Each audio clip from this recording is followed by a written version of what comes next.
بخاری میں وہ پہلی حدیث ہے، مشکات والوں نے بھی وہ پہلی حدیث لی مشکات میں، انما الاعمال بالنیات، اعمال کا دار و مدار تو صرف نیتوں پہ ہے، جب تک نیت درست نہیں ہوگی نیک عمل کا بھی ثواب نہیں ملے گا، چاہے کتنا مرضی نیک عمل ہو۔ اب دنیا کا ہر کام جو نیکی سے تعلق رکھتا ہے وہ اس کیٹیگری میں فال کرے گا۔ اب ریاکاری کے لیے کیا، اللہ کے لیے نہیں کیا، عمل برباد ہو جائے گا۔ اب یہاں پہ آپ دیکھیں کہ نیکی اور پرہیزگاری کے کاموں میں ایک دوسرے کی مدد کرنی ہے، برائی میں الگ رہنا ہے۔ اب دنیا کا ہر کام اس کے اندر فال کرتا ہے، دنیا میں کوئی بھی نیکی کا کام ہے اس میں آپ نے لوگوں کی مدد کرنی ہے، اور برائی کے کام میں الگ رہنا ہے۔ لوگ 50 پرچیاں لکھ کے یہاں بھیج رہے ہوتے ہیں، بتائیں یہ کام کروانا چاہ رہے ہیں ہمارے دفتر میں لوگ، لیکن یہ ہے غلط ہے، میں کروں نہ کروں؟ سر یہ آیت قرآن میں لکھا ہوا ہے، نیکی اور پرہیزگاری کے کاموں میں ایک دوسرے کی مدد کرو۔ اور اس کو سپورٹیو حدیث صحیح مسلم کی، گناہ وہ جو تیرے دل میں کھٹکے اور تو اس بات سے آر محسوس کرے کہ لوگ اس پر مطلع ہو جائیں۔ اور جامعہ ترمذی میں حدیث کہ نبی علیہ السلام نے فرمایا، حضرت حسن بن علی کہتے ہیں کہ بیٹا جو چیز تجھے شک میں ڈال دے اسے چھوڑ دینا۔ یہاں لوگوں کو یقین ہوتا ہے برائی کا، پھر بھی علماء سے پوچھ رہے ہوتے ہیں کہ حضرت آپ بتائیں کہ یہ میں کروں یا نہ کروں۔ وہ دوسرے الفاظ میں یہ کہنا چاہ رہے ہوتے ہیں آپ ہمارے گناہ کا بوجھ اٹھا لیں، اسی تے کم پڑھ ہے لیکن ساڈی کی طرح پکڑ نہ ہو جائے، سرکار تسی یہ بوجھ اٹھاؤ، تو وہ کر رہے ہوتے ہیں۔ اور اس آیت سے یہ بھی پتا چلا کہ ظاہری اسباب میں مدد مانگنا شرک نہیں ہے۔ وہ اکثر کہہ رہے ہوتے ہیں نا جی امی سے روٹی مانگیں گے تو شرک ہو جائے گا، اگر امی سے روٹی مانگ سکتے ہیں تو شیخ عبد القادر جیلانی سے مدد کیوں نہیں مانگ سکتے؟ ڈسپرین کی گولی اگر مشکل کشا ہو سکتی ہے تو خواجہ اجمیری مشکل کشا کیوں نہیں ہو سکتے؟ بھئی خواجہ اجمیری صاحب تو قبر میں ہے، ڈسپرین کی گولی تو سامنے موجود ہے، وہ ظاہری سبب ہے، پانی تو سامنے موجود ہے، روٹی تو سامنے موجود ہے، امی تو سامنے موجود ہے۔ کوئی مری ہوئی ماں سے بھی روٹی مانگتا ہے قیامت تک بھوکا ہی مرے گا، پھر بھوک ہڑتال ہی مرے گا۔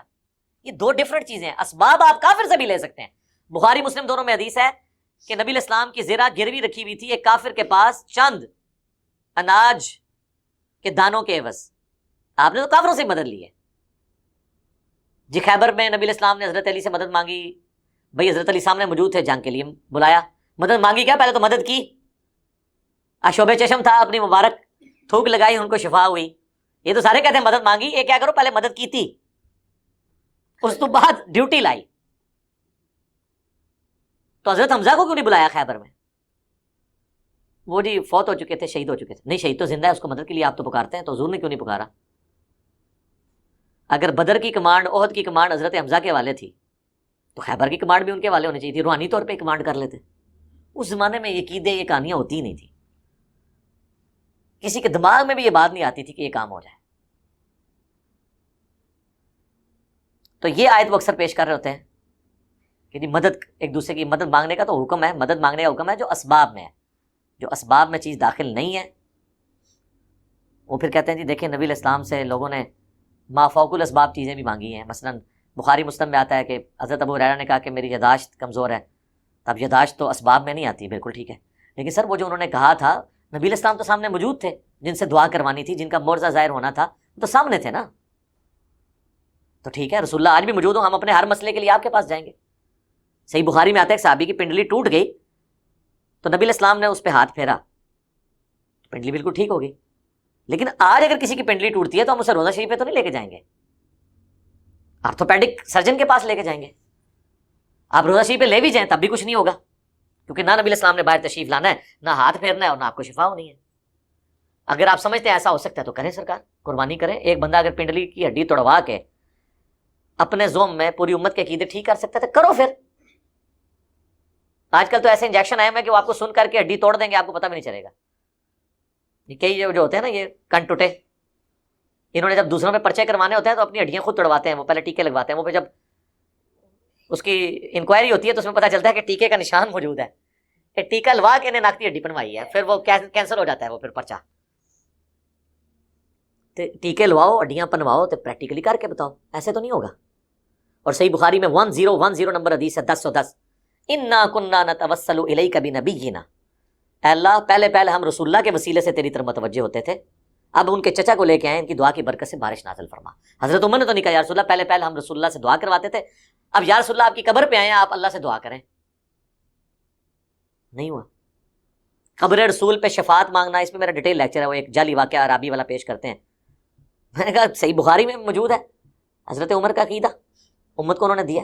اور حضرت عمر تو وہ صحابی ہیں جن کے بارے میں صحیح مسلم میں آتا ہے ایک سفر میں جب پانی کم پڑ گیا تو حضرت عمر نے حضور کو آ کے ریکویسٹ کی کہ یا رسول اللہ ہم تھوڑا بہت پانی اور راشن جمع کر کے آپ کو دیتے ہیں، آپ اس میں برکت کی دعا کریں تو سب کے لیے کفایت کر جائے. اور یہی ہوا، نبی علیہ السلام نے اس پہ دعا کی، اپنا ہاتھ رکھا تو ایک کٹورا جو ہے وہ اتنے لوگوں کے لیے کفایت کر گیا. اور بخاری مسلم میں آتا ہے صلح حدیبیہ میں تو 1500 صحابہ نے ایک کٹورے سے وضو کیا، پانی پیا، جانوروں کو پلایا اور سٹور بھی کر لیا. اور جابر بن عبداللہ کہتے ہیں ہم 1,00,000 بھی ہوتے تو وہ پانی زیادہ تھا. تو یہ برکت حضرت عمر کرواتے تھے. تو وہ حضرت عمر نعوذ باللہ حضور کی وفات کے بعد آپ کی برکت کے قائل نہیں رہے تھے، ان کو پتا تھا اب ہماری کمیونیکیشن نہیں ہو سکتی، اب اس طریقے سے ہم نبی علیہ السلام کے ساتھ گفت و شنید نہیں کر سکتے، اپنے پرابلم ان کے ساتھ اس طریقے سے ڈسکس نہیں کر سکتے. وہ اللہ کی جنتوں میں، ہاں ہمارا درود و سلام ان تک پہنچتا ہے، ان کی دعاؤں کا حصہ میں آج تک مل رہا ہے، وہ سب کچھ ہے. میرا یوٹیوب پہ کلپ بھی ہے توحید کے خلاف 10 دھوکے علماء کے، اس میں یہ بھی ایک دھوکہ میں نے ڈسکس کیا تھا کہ یہ دیتے ہیں کبھی شہید زندہ ہے، کبھی کہتے ہیں نبی علیہ السلام کی قبر میں برزخی حیات ہے. اس کی وجہ سے آپ مانگنا کیسے شروع کر دیں گے؟ مانگنا آپ نے اللہ سے ہی ہے. نبی علیہ السلام نے ہمیں یہی تعلیم دیا ہے کہ ہم نے اللہ ہی سے مانگنا ہے. اللہ کی مرضی ہواؤں کو بھیجے، کسی فرشتے کے ذریعے کام کرائے، اسباب کے ذریعے کروائے، بغیر اسباب کے کروائے. ہم نے نبی علیہ السلام سے کمیونیکیشن اب وہ والی نہیں ہو سکتی. لیکن یہ لوگ دیکھ لیں آپ آج تک کر رہے ہیں. اور سننے والے بھی کتنے یعنی عجیب و غریب قسم کے دماغ بند کر کے لوگ بیٹھے ہوتے ہیں، وہ اینالوجیز کو نہیں سوچ رہے ہوتے کہ یہ اینالوجی کو بنتی ہے کہ امی سے روٹی مانگنا اور شیخ عبد القادر جنانی جو فوت ہو چکے ہیں ان سے مدد مانگنا یہ برابر ہے. امی سے روٹی مانگتے ہیں تو روٹی آ جاتی ہے، عبد القادر جنانی سے کہنا روٹی دے تو آپ کو فوراً کہیں گے اللہ سے کہنا. بھائی اللہ نے تو کہا ہی نہیں ہے، اللہ نے دنیا اسباب کے ساتھ جوڑی ہے. اللہ نے تو کہیں نہیں کہا میرا نام لے کے تو ساکٹ میں 2 انگلیاں دے دو یا کوبرے کے منہ میں ہاتھ دے دو تو بچ جاؤ گے، کہیں نہیں کہا. دعائیں بھی ہیں تو ناگہانی آفت کے لیے. دعا پڑھ کے اگر کوئی کوبرے کو خود کوبرا شریف کے ساتھ شیطانی شریف کرے گا تو اس کے اوپر کوئی گارنٹی نہیں ہے. تو یہ وہ آیت ہے جو میں اکثر کوٹ کرتا ہوں کہ نیکی اور پرہیزگاری کے کاموں میں مدد کرنی ہے، اس کا حکم ہے. لیکن جو دعا ہے وہ اللہ کے ساتھ خاص ہے. ایاک نعبد و ایاک نستعین. اور اس کا کلائمیکس سورۃ النمل کی وہ آیت ہے امن یجیب المضطر اذا دعاہ. بھلا بتاؤ تو کون ہے جو مصیبت اور پریشانی میں گرے ہوئے شخص کی دعا کو قبول کرتا ہے. وَيَكْشِفُ السُّوءَ. اور اس سے اس کی تکلیف کو دور کرتا ہے. وَيَجْعَلُكُمْ خُلَفَاءَ الْأَرْضِ. اور تمہیں خلیفہ کرتا ہے اگلوں کا زمین پر. الہ مع اللہ. کیا اللہ کے ساتھ کوئی اور الہ بھی ہے جس کی یہ کوالٹیز ہوں؟ بارش بھی فرشتے برساتے ہیں اللہ کے حکم سے، لیکن بارش ہم مانگیں گے کس سے؟ اللہ سے. فرشتوں سے مانگیں گے مشرک ہو جائیں گے. کہتے ہیں ڈیوٹیاں لگی ہیں سر، ہونی ہیں ڈیوٹیاں، مان لیا اگے ٹرو. ڈیوٹی لگنے سے کیا ہوگا؟ آپ کی ڈیوٹی نہیں، وہ اللہ نے لگانی ہے. آپ نے اللہ ہی کو پکارنا ہے. تو فرشتوں کی ڈیوٹی لگی ہے. سنن نسائی میں حدیث ہے زمین میں فرشتے سیاحت کرتے ہیں اور میرے امتیوں کا سلام مجھ تک پہنچاتے ہیں. لیکن ہم نے فرشتوں کو نہیں پکارنا. ہم نے دروشی میں کیا کہنا ہے؟ اللہم صلی علی محمد وعلی آل محمد. اے اللہ آپ رحمت نازل فرمائیں محمد اور آل محمد کے اوپر صلی اللہ علیہ وآلہ وسلم. ہم نے فرشتوں سے نہیں کہنا کہ ہمارا پیغام لے کے آپ چلے جائیں. تو سیدنا عمر فاروق رضی اللہ تعالیٰ عنہ کا جو میں نے ذکر کیا واقعے کا، کہ انہوں نے بھی اللہ سے ریکویسٹ کی کہ اے اللہ پہلے ہم رسول اللہ کو لاتے تھے، اب ہم ان کے چچا کو لے کے ہیں صلی اللہ علیہ وآلہ وسلم. حالانکہ حضرت عمر گواہ ہیں اس بات کے کہ آپ کے سامنے یہ سب کچھ ہوا ہے کہ پیالے میں ہاتھ داخل کیا اور چشمے جاری ہو گئے. تو اب حضرت عمر پہ گستاخی کا فتویٰ لگائے گا. اچھا، اس میں ایک بڑا لطیف نکتہ ہے کہ نبی علیہ السلام نے جب کبھی بھی اس طریقے سے کوئی برکت کی دعا کی ہے نا تو پہلے کوئی چیز ایگزسٹ کرتی تھی. مثلا 10 بندوں کا کھانا تھا، لعاب دان اس میں ڈالا، 300 کو کفایت کر گیا اور کھانا اتنا ہی رہا. صحیح بخاری مسلم میں آتا ہے. اس طریقے سے بخاری مسلم میں آتا ہے کہ کنواں تھا، اس میں لعاب دان ڈالا، پانی اوپر آ گیا، لیکن پانی اس میں نیچے تھا، پہلے پانی موجود تھا.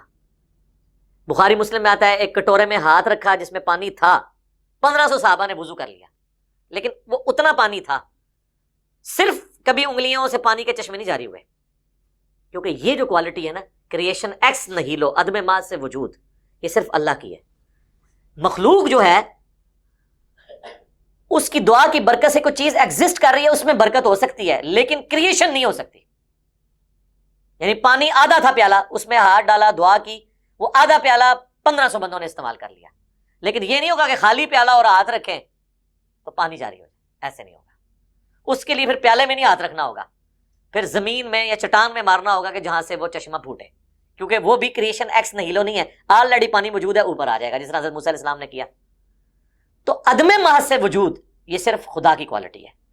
پیغمبر جب اس قسم کے معجزات کرتے ہیں تو عدم ماض سے وجود نہیں ہوتا، وہ آلریڈی کوئی چیز ہوتی ہے جو کنورٹ ہوتی ہے. حضرت موسیٰ کا عصا اژدہا میں کنورٹ ہوا اور اژدہا واپس عصا میں کنورٹ ہوا. یہ نہیں ہوا کہ ایسے کیا ہے تو کوئی چیز ایسے بن کے نکل آئی ہے باہر. وہ تو قرآن میں آیا کہ کوئی مکھی بھی نہیں ایک بنا سکتا. وہ جادوگر بھی جو تھے وہ رسیاں پھینکتے تھے، وہ سانپ قرآن میں آتا ہے گویا کہ سانپ نظر آتی تھیں، ہوتی نہیں تھی، گویا کہ سانپ نظر آتی تھی ان کو. واتقوا اللہ، اور تقوی اختیار کرو اللہ کا. ان اللہ شدید العقاب، بے شک اللہ تعالی سخت ہے گرفت فرمانے میں، عذاب دینے میں. اللہم اجرنا من النار، آمین.